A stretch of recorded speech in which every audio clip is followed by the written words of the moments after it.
That's why you gotta make stuff yourself. Homemade your spices, homemade your olive oil, homemade your plant-based milk. You gotta make it all yourself. Even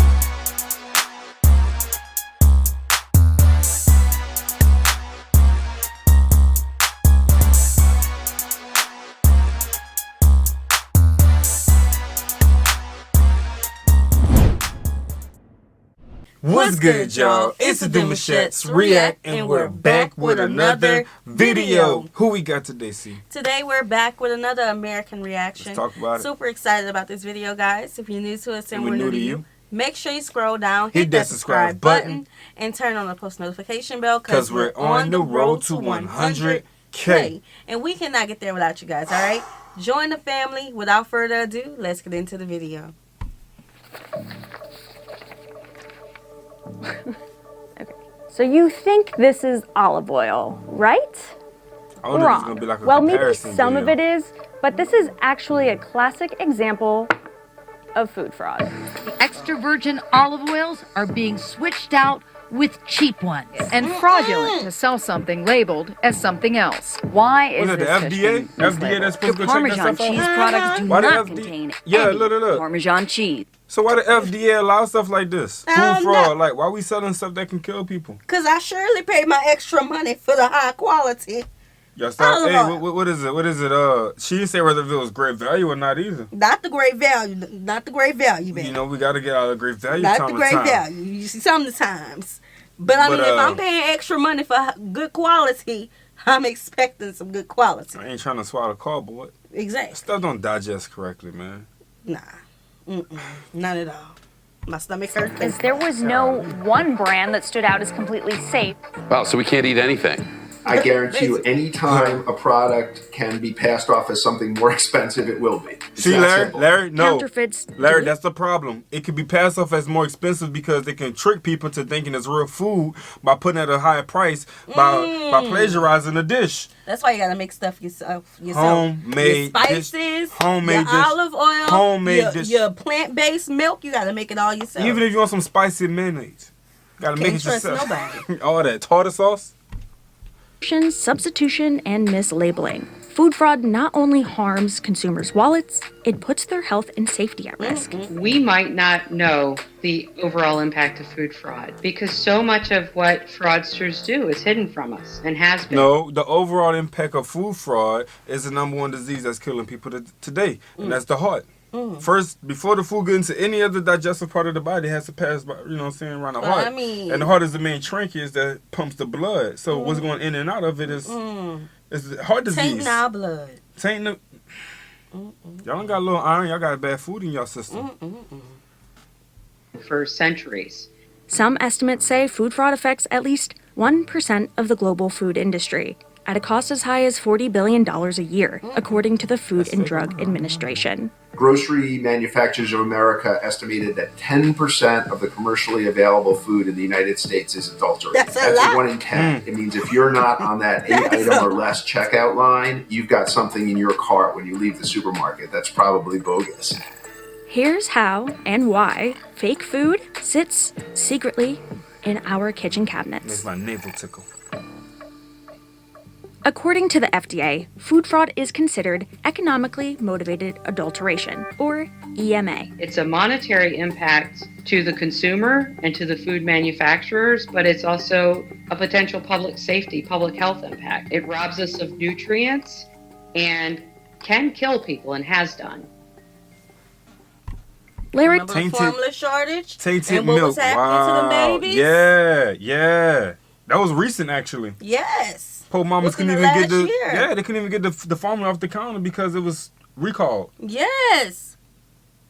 It's like FDA finally had stepped into an industry where it's like, you know what, we just, figured that y'all got something in there that's not helpful for the human body. But my thing is, I remember for our first baby, how people were discouraging me from breastfeeding. There's like, you need to give your baby some formula. And they push that on you in the hospital. They really do. Like, like you got to watch them. Like, sometimes they'll just sneak. Like, that's a whole nother story. But, real. That's why it's like, I want to make all of our seasonings now. I want to make all of our milk now. everything. Like, Hey, forget the convenience. You would know if it's helping your body because you would feel the difference. All that bloated stuffiness, that headache that after you eat, you know what I'm saying? Something not right with the food. I'm just saying, y'all. Olmsted researched food fraud for years and published his book, Real Food, Fake Food, in 2016. As I worked on this book, my definition of fake food became anytime what you buy is not what you think you're buying. Doesn't really matter whether it's legal or illegal. It's where you're being tricked. You're buying something that's not what you think it is. The worst offenders can include seafood, meat, dairy, honey, alcohol, spices. The fraud happens more with more expensive foods. Totally makes sense, right? There's a higher margin. Take your extra virgin olive oil. What is imitation cheese? So we and imitation lobster. What is? I don't want no just imitation. call it lobster, y'all. Just let it be cheese. Babe, remember that one time? Just let it be original. That one time we was making some lasagna. And I had picked up some imitation cheese. This was like in our early adult years. I picked up some imitation cheese and the cheese didn't want to melt. I'm like, this been on for about 30 minutes and it's not melting. Real talk. Real talk. What? Dang, you just made that mention to me the other day. I had to go buy something. You was like, I was trying to defrost, and you was like, babe, if it don't defrost after 30 minutes, throw it away. I'm like, why is it still black ice? Yeah. Like, why is it still sticking, holding like that? Why the food so spongy? For real. Lord. Why you can't light a chip on fire? I'm just saying. I don't know. Oil as an example. Fraud usually occurs here when a cheaper oil is added to the more expensive oil, and the label still reads 100% extra virgin olive oil. That's food fraud. Olive oil has been adulterated for thousands of years because it is of high value and it is sought out. They might flavor it with beta carotene and maybe color it with a little chlorophyll to make it a little more green. And so then you've got a lower quality, cheaper oil. So both of these olive oils I got at the grocery store, and both of them are the store brand, but one cost way more than the other. Right. This one had a label of 100% Mediterranean blend of extra virgin olive oil. Okay. So the olives were sourced from a bunch of different European countries, and it said it was packed in Italy, and there was no expiration date. And when I purchased this one was a 100% California extra virgin olive oil. First pressed, cold pressed, unfiltered, no artificial colors, preservatives, or... Which one sounds like the fake? Which one sounds like the real? I don't know. That's a tricky one. I would hope the real one is the one she's talking about from the California now. Right? Yeah. It's unfiltered. Because I would think, like, if they had to get it imported, it would be more expensive, so they'll, mix it with the low quality. I think if it's unfiltered, that means it wasn't touched. It was just, got into the farm and into being, and they sold it like it is. Right. Straight from the source itself. I'm scared. Flavors, and this one had an expiration date. It said that these olives were harvested in October, November 2022, and that it would be good on your shelf until August 2024. And it was much more expensive. Roughly twice as much as this olive oil. And this one had way more information about where this olive oil came from. Now let's look at the spice market as another one that's vulnerable. Like, when I really started learning like this stuff, like in college, I will pay a $2 extra for some good quality product. Right. And you taste it in your food. Oh, you do. Yeah. And it does taste clean. It does. Yeah. And creamier. Yeah. All that good stuff. To fraud. Think of an expensive spice like saffron. This tiny amount cost me $20 at the store. Saffron can be bulked up with some other material like plant stems too, by the way, and sold as the same, according to the FDA. Popular spices like basil and chili powder from a range of different brands. Anything that's kind of colored orange, brown, and ground up can be passed off as turmeric. It's the ultimate bait and switch. And then there's fish. The FDA says seafood fraud can occur when a less expensive species of fish is substituted. Let's talk about the catfish. How though? Like, if I want catfish, don't give me no, what they call it? What they call it? Swahili? Something like that. If I'm asking for catfish, give me the catfish. Not what you think tastes like the catfish. I want the real catfish. Yeah. That's a sensitive topic because I got mad one time. I had to call the store back. I didn't ask for this. and y'all gonna take this back.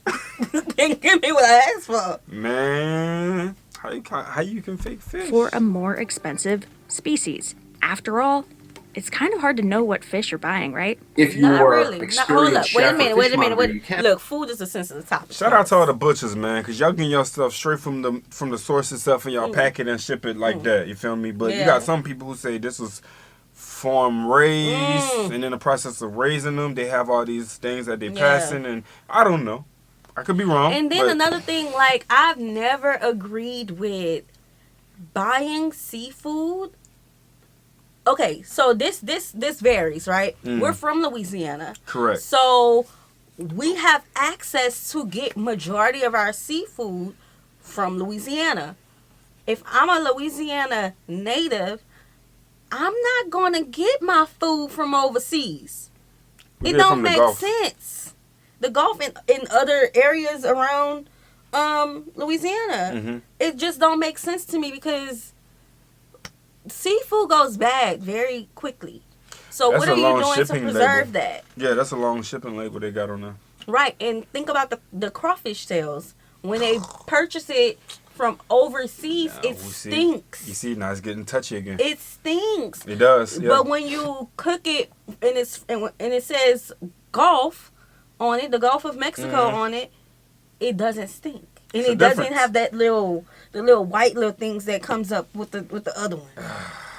See, we know food. Look at a red snapper fillet and tell whether it's red snapper, but 99% of consumers can't. You know, most of the fish we eat is white fish. Every fillet looks pretty much the same, which is why there's so much substitution. Sorry, I know we done paused this thing so many times, but we know food, okay?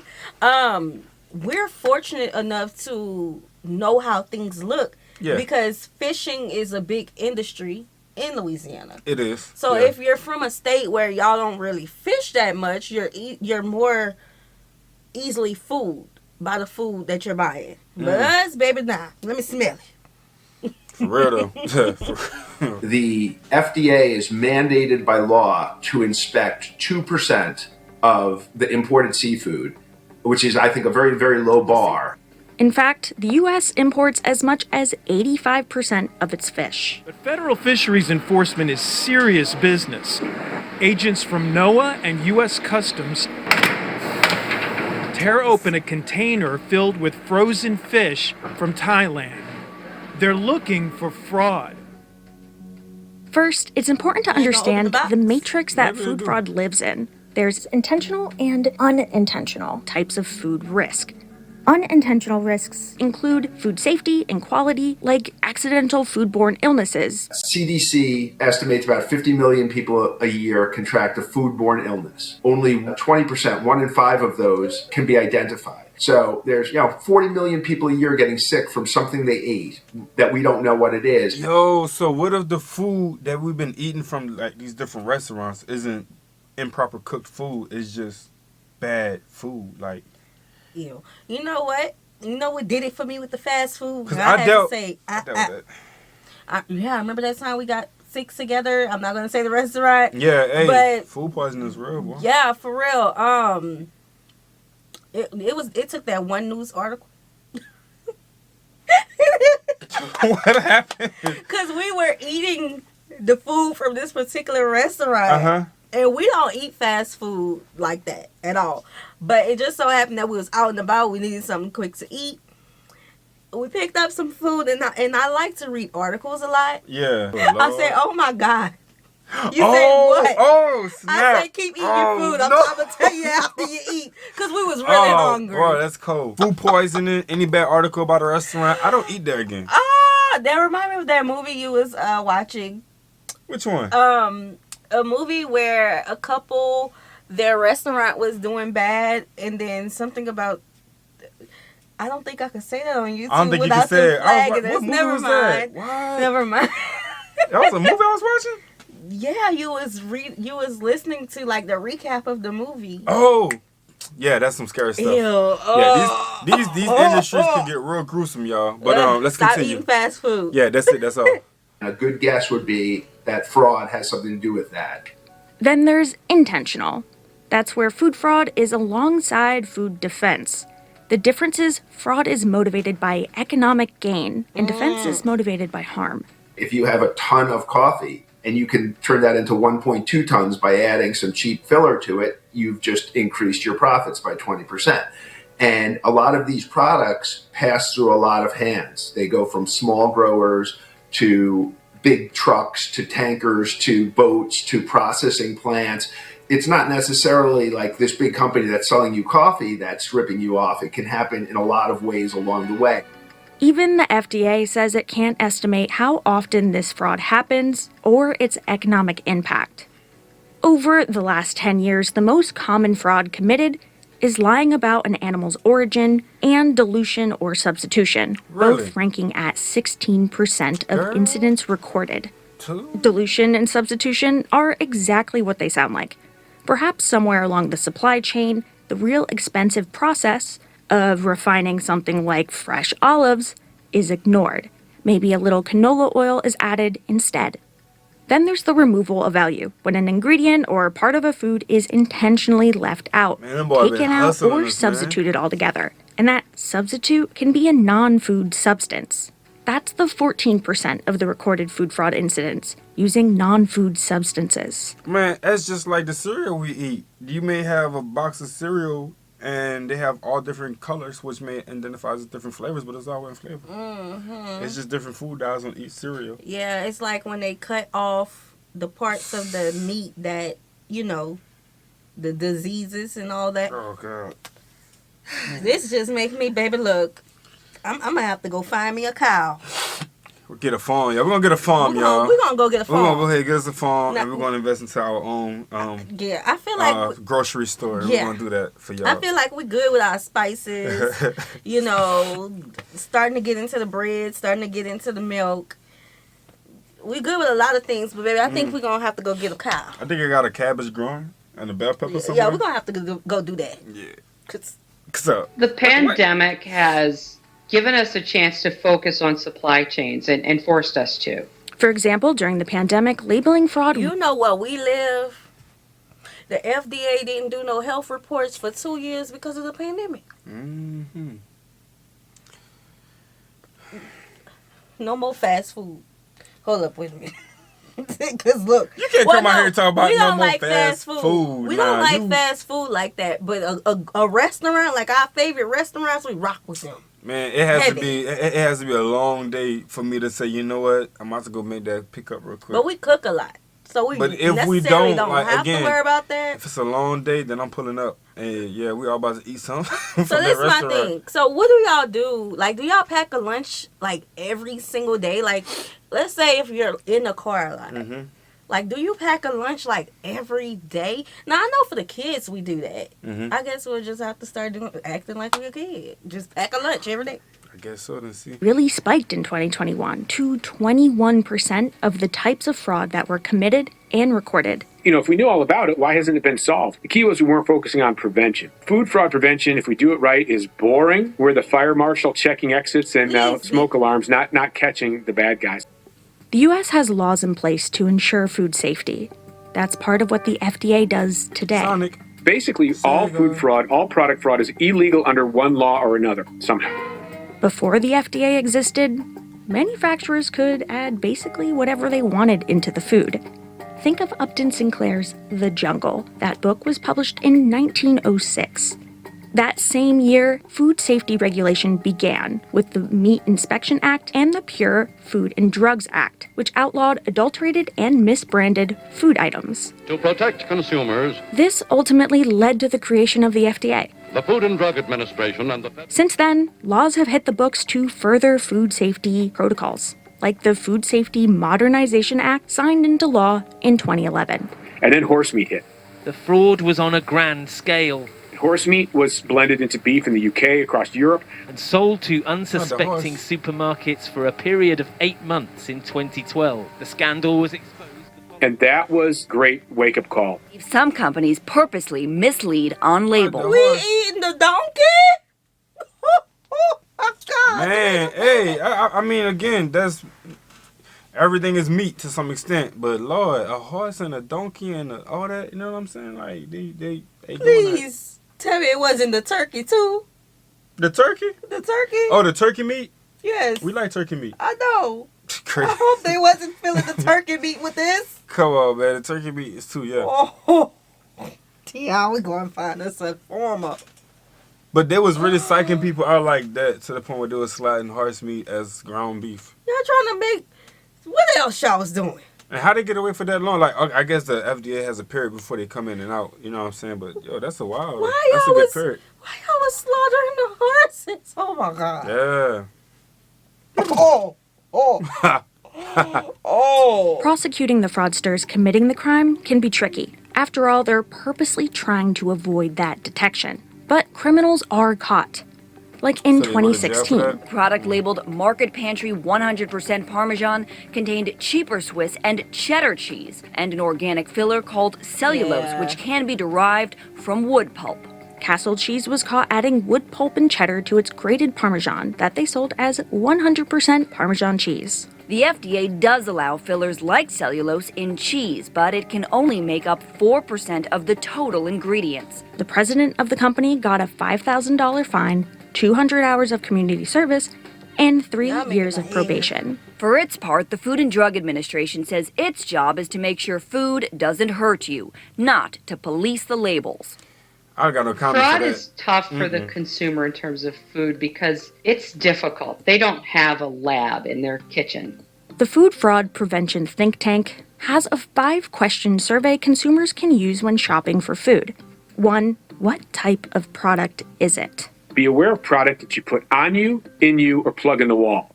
2. Quality. Can you recognize the difference between the products? If you can't easily tell the difference, that makes you more vulnerable to fraud. If I drink scotch, I couldn't tell you if it's a difference between a $50 bottle and a $5,000 bottle. So I know I could be deceived at that point. 3. Supplier. Do you know the retailer or the supplier? And do you trust them? So when you turn that box of cereal or bottle of juice over and read the back, there's a lot of information there that's required by law that's helpful to the consumer. And then question 4. Are you buying this item online? The supply chain can be shrouded in more mystery when shopping online. So how did you find out about this website? Is it reputable? But it depends on how you find that supplier. And finally 5. Complain. Okay, it's not a question, but the Food Fraud Prevention Think Tank says if the retailer is legit, they will want to know. I think manufacturers can be the victims as well. The FDA also relies on consumers' reports. In recent decades, fraudsters have gotten more sophisticated in the techniques they use to fake the food products. And that means that our detection methods and our test methods and standards have to be better at detecting fraud. That's why the U.S. Pharmacopoeia Convention provides a framework for organizations to detect its vulnerabilities. We have food fraud mitigation guidance, so it is a supply chain risk management tool to really take a look at which ones are the more risky products suspected to be adulterated. Sometimes it feels like this is not that big of a deal. But the more fraudsters are able to achieve, the more we end up paying in the end as consumers.